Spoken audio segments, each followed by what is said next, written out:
கிச்சனில் பூமி எப்படி வெஜிடபிள் கட் பண்ணணுன்ட்டு பிந்துக்கு சொல்லி கொடுத்துட்ருக்கா. அங்கே பாட்டியும் இந்த மீராவும் சமையல் செஞ்சிட்ருக்காங்க. அந்த இடத்துக்கு வந்த இந்த கொசுவான செர்ரி, இந்துக்கு கல்யாணம் ஆயிடுச்சு, அதுக்கப்புறம் யாருக்கு இந்த வீட்டில் கல்யாணம் அப்படின்னு இன்ட்ரெஸ்டாக கேட்குறாரு. ஏன்னா தனக்கு பண்ணுவாங்கன்னு நினச்சி கேட்குறாரு.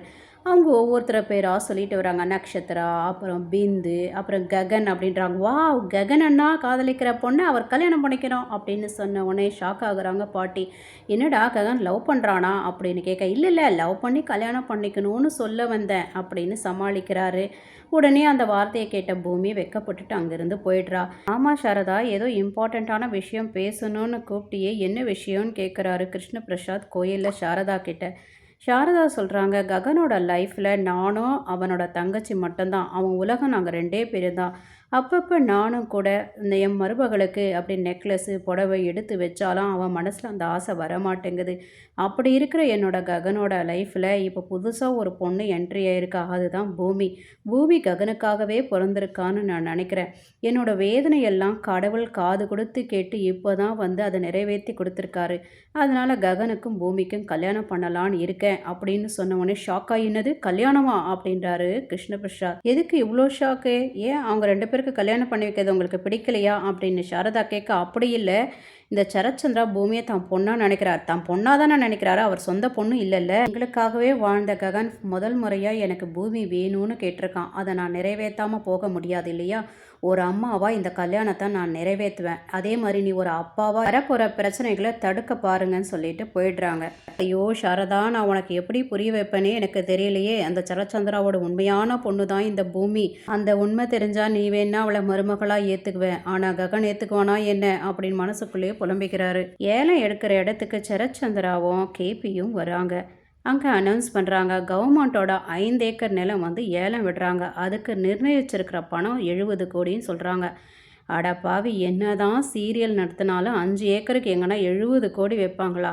உடனே இந்த சரத்சந்திரா 100 கோடின்றாரு. அதுக்கப்புறம் போயிட்டே இருக்குது. ககன் வராரு. அவர் 250லேருந்து 500 கோடி இவர் ஏற்றிடுறாரு. எங்கேயாவது சரத்சந்திராக்கு ஏற்றி விட்டு போயிடுவாருன்னு நான் நினச்சேன். கடைசியில் பார்த்தா ககனே முட்டாளாயிட்டார். ரொம்ப சந்தோஷத்தோட கர்வத்தோட வெளியில் வராரு சரத்சந்திரா. அவரை பார்த்து ஒருத்தர் கேட்குறாங்க, நீங்கள் தான் எடுப்பீங்கன்னு பார்த்தோம் சார், ஆனால் கடைசியில் இப்படி விட்டுட்டீங்களே அப்படின்னு கேட்க, என்னங்க சொல்கிறீங்க? இந்த ஏலத்துக்கு நம்மளை மாதிரி அறிவாளியான பிஸ்னஸ் மேனுங்க வருவாங்க, அது மட்டும் இல்லாமல் சில முட்டாளுங்க வருவாங்கன்றது இப்போ புரிஞ்சுக்கிட்டீங்களா? 500 கோடி கொடுத்து எடுக்கிற அவன் அறிவாளியா, இல்லை 500 கோடி வரலும் போக வச்சு அவனை எடுக்க வச்சனே நான் அறிவாளியான்னு கேட்க, இது காது கொடுத்த கேட்டு ககன் கை தட்டிகிட்டே வராரு. இந்த 5 ஏக்கரில் டிஃப்ரெண்ட்டான புதுசான ஒரு டவுன்ஷிப் கட்டுவேன் நான் அப்படின்னு சொல்கிறாரு. அதுக்கு என்னோட வருங்கால பொண்டாட்டி பேர் தான் வைப்பேன்.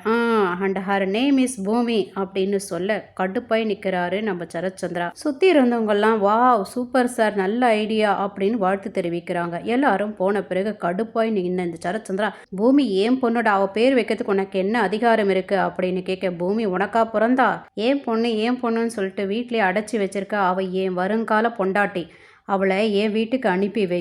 அப்படி நீ அனுப்பி வைக்கலனா நாளைக்கு உன் வீட்டுக்கு 10 மணிக்கு நான் வந்து பூமிக்கு பொட்டு வச்சு அவளை கூட்டிகிட்டு போவேன். வாடா வா, நீ வந்தீங்கன்னா பணமாக தான் திரும்பி போவேன், இல்லை பூமியோடு தான் திரும்பி போவேன். நீ ஏன் அனுப்பி வச்சுட்டேன்னா நல்லது, அப்படி நான் வந்து கூட்டிகிட்டு போகிறேன்னு வச்சுக்கோ, உனக்கு தான் அவமானம்.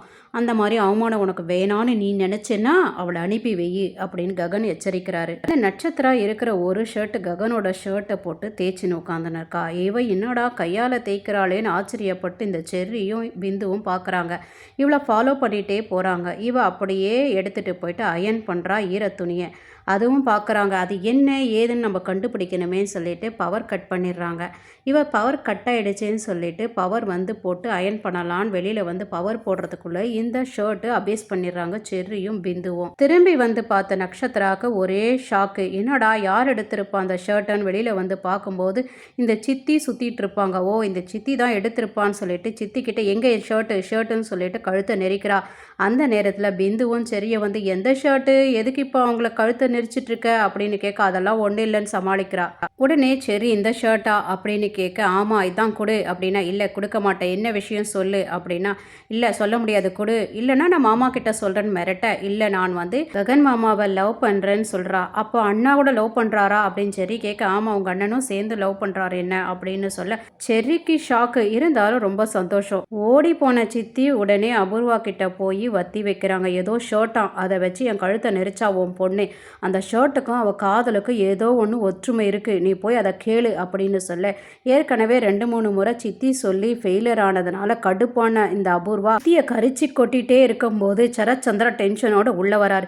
என்ன மாமா நல்லபடியாக முடிஞ்சதா ஏலம், நமக்கு தான் கிடைச்சதா அப்படின்னு கேட்க ரொம்ப டென்ஷனோட உள்ளே போகிறாரு. இந்த கேபி கிட்ட கேட்குறாங்க, என்ன நம்ம ஜெயிச்சிட்டுமா என்ன ஆச்சு அப்படின்னு கேட்க, இல்லை ககன் எடுத்துட்டான் அப்படின்னு அவரும் முறைச்சிட்டு போகிறாரு.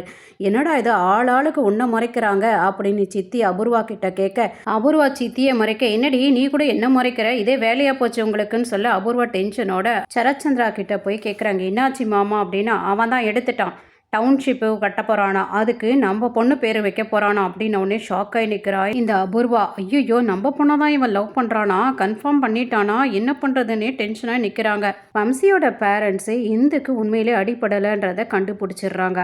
உண்மையிலே அடிப்படலை, நீ இவ்வளோ நடிச்சிட்டு இருந்தியா அப்படின்னு சொல்லிட்டு வம்சியோட அம்மா திரும்பவும் சூடு வைக்கிறதுக்காக போகிறாங்க. அந்த நேரத்தில் இந்த வம்சி எவ்வளவோ தடுத்து முடியல.